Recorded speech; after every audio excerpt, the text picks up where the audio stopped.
ભાઈ આપણે જાબડિયાની બાજુના આપણા યુવાનો હવે વારંવાર આ બધી વિડીયા બનાવે. હવે તમને ખબર હશે કે વારંવાર વિડીયા બનાવે અને તમે જુઓ કે રોજની એક પોસ્ટ તો એ એમના પરિવારની હોય છે નથી હોતી. હવે રોજ પરિવારની જે એમની ધર્મપત્ની હોય કે દીકરી હોય કે ઘરના સભ્યો હોય એની રોજની એક પોસ્ટ બનાવતા હોય તો એને પોતાનું નામ શું છે એટલું સમજી જવું પડે ને. એમાં કોઈએ લાંબુ ઉતરવું ના જોઈએ ભાઈ. રોજની એક પોસ્ટ બૈરાના નામની બનતી હોય એમાં કાંઈ હોય ને અને એના માટે કરી તમે આખો દાડો ઇસ્યુ બનાવો. જ્ઞાનીબેનનું કહેવું એવું છે કે ધાબડિયા ગામ બાજુના એક યુવક રોજે રોજ એમના પરિવારના વિડીયો મૂકે છે. આના પર ગબ્બર ઠાકોરે શું જવાબ આપે જુઓ. તો મિત્રો, મારી ફેમિલી હારે મારી ધર્મપત્ની હંગાત વિડીયો બનાવો શું ગુનો છે? બેન દીકરીની વાત કરે છે તો બેન શું તમે બેન દીકરીમાં નથી આવતા? અથવા તમે મારા પરિવાર હંગાત ટિપ્પણી કરો છો કે પરિવાર હંગાત વિડીયો બનાવે તો એવા સમાજની અંદર દીકરા છે કે બહુ નેગેટિવમાં જાહેરમાં ગાળો બોલે છે એ પરિવાર હંગાત તો તમે કોઈ દિવસ ટિપ્પણી કરી નથી. હવે મારા પરિવારના તમે 2-3 વિડીયો કે આવી રીતના તમે એ કહી શકો છો તો મારા પરિવારમાં મારા હગ્ગા ભાઈઓમાં રાગ છે, અમે ભેળા વિડીયો બનાવીએ છીએ એ તમને ના દેખાણા? મારા ઘરે જે હારા કાર્યનું જે પંખી ઘર કરેલું છે એ તમને ના દેખાણું? 3 પરિવારના જે મા બાપ વગરના છે એમને મકાન કરી આપ્યા એ વિડીયો તમને ના દેખાણા?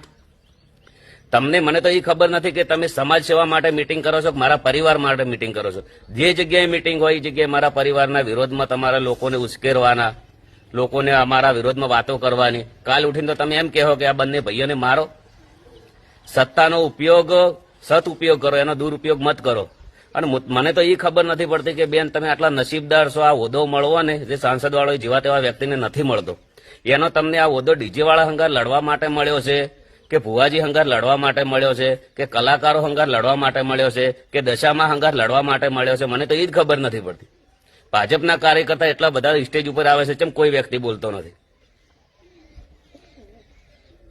વાત કરીએ તો તમે ન્યાય કરો તો હાસો કરો. તમારે એટલો બધો ન્યાય કરવાનો શોખ હોય તો તમે પોતે બંધારણ તોડીને 10-10 દિવસ હતાઈ જો છો, પછી તમે ગોચા જડતા નથી.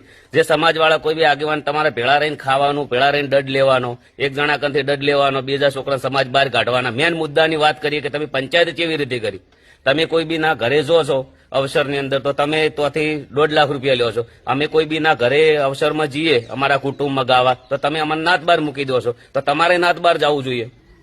દંડ તમારે કરવાનો, તોડ તમારે કરવાનો, બંધારણ તમારે તોડવાનો. સમાજને તો શું તમે એકદમ ગોડી સમજો છો? અને મિત્રો વિક્રમ ઠાકોર ડીજે બંધી વિશે જ્ઞાનીબેનને શું કહે છે સાંભળો. બંધારણ જે થયું એમાં જ્ઞાનીબેન અને ડીજે બંધ કરી દઈશું, તમે અમે ક્યાં જઈશું? અમારી જોડે નોકરી ધંધો બીજું કોઈ છે નહીં. એ લોકો ઘેર બેસી રહ્યા તો એમને કંઈક રોજગાર મળે એવું કંઈક તમે કરો. બીજું શું? જ્ઞાનીબેન એમ કે તું મારી સરકાર નહીં હતી, સરકાર તો ભાજપ નહીં, તો તમે બધા ભેગા તો છો જ ને? તમે બધા એક જ છો, બરાબર? સ્ટેજ ઉપર બધા ભાજપ અને કોંગ્રેસ બધા તમે બધા જોડી બેસો છો, બરાબર? નહીં મળતું તો એમને બધું બંધ થયું, એમને રોજગાર તમે આપો. બીજું એવું કે જરૂર નથી કે 27 આવે છે એટલા માટે હું આ બધી હાજરી આપું છું, કઈ છે નહીં, બરાબર? ભરી નહીં શકતા એટલા માટે મેં આ ટ્રસ્ટ ચાલુ કર્યું છે. અલ્પેશભાઈએ મને 1-8 મહિના પહેલા મને કીધું હોય તો હું આ પ્રોગ્રામ બી ના લેતો.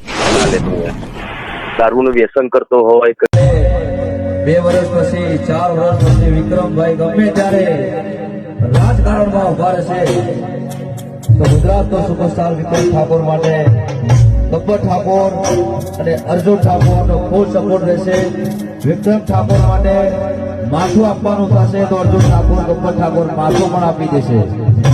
વિક્રમભાઈનો સપોર્ટ જુઓ ભાઈ. શેખને બનાકોટો, શેખને બનાકોટો. હા